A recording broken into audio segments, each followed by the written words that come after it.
તો ભર ચોમાસે રાજકોટમાં જળ સંકટનું ગ્રહણ સર્જાયું છે। આજી અને ન્યારી ડેમમાં 10 સપ્ટેમ્બર સુધી ચાલે તેટલું જ પાણી હોવાની માહિતી સામે આવી છે। ત્યારે મહાનગરપાલિકાએ નર્મદાના નીર માટે હવે સરકારને અરજ કરી છે। આમ રાજકોટ શહેર પર જળ સંકટના વાદળો છવાયા છે।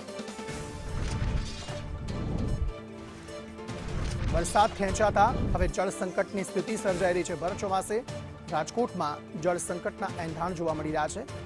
નર્મદાના નીર માટે આરએમસીએ હવે સરકારના દ્વાર ખખડાવ્યા છે। ચોમાસા અગાઉ બંને ડેમ ભરવામાં આવ્યા હતા, જો કે હવે વરસાદ ખેંચાતા જળ સંકટની સ્થિતિ છે।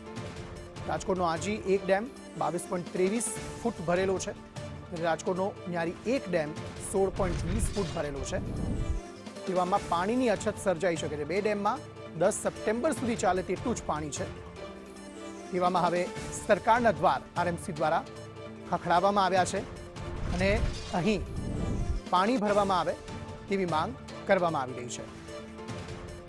બે ડેમોમાં 10 સપ્ટેમ્બર સુધી ચાલે તેટલું જ પાણી હયા છે, એટલે કે લગભગ એક મહિનો 2 દિવસ જેટલું પાણી જે છે તે હાલ હયાત છે। તેવામાં આરએમસી દ્વારા હવે સરકારને વિનંતી કરવામાં આવી રહી છે કે તેઓ ડેમમાં પાણી ભરે અને આ જળ સંકટ જે છે તેમાંથી મુક્તિ અપાવે।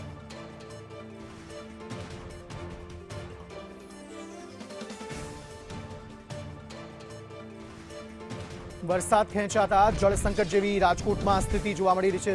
સૌરાષ્ટ્રમાં ખાસ કરીને રાજકોટને આજી એક અને આજી બે ડેમ જે છે તેમાંથી પાણી પૂરું પાડવામાં આવે છે। ન્યારી એક ડેમમાંથી પાણી પૂરું પાડવામાં આવે છે, પરંતુ આ બંને ડેમ જે છે તેમાં 10 સપ્ટેમ્બર સુધી ચાલે તેટલું જ પાણી છે। દિવ્યેશ જોશી આ અંગે વધુ માહિતી આપી રહ્યા છે।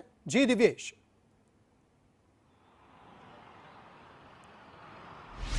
આ ચોક્કસ અંકિત, રાજકોટમાં જળ સંકટ થાય તે પ્રકારની સ્થિતિ છે ઊભી થઈ છે। રાજકોટના જીવાદોરી સમાન આજી ડેમ અને ન્યારી ડેમ, કે આ બંને ડેમ છે તે રાજકોટના જીવાદોરી સમાન છે। આ બંને ડેમમાં 10 સપ્ટેમ્બર સુધી ચાલે તેટલું જ પાણી છે।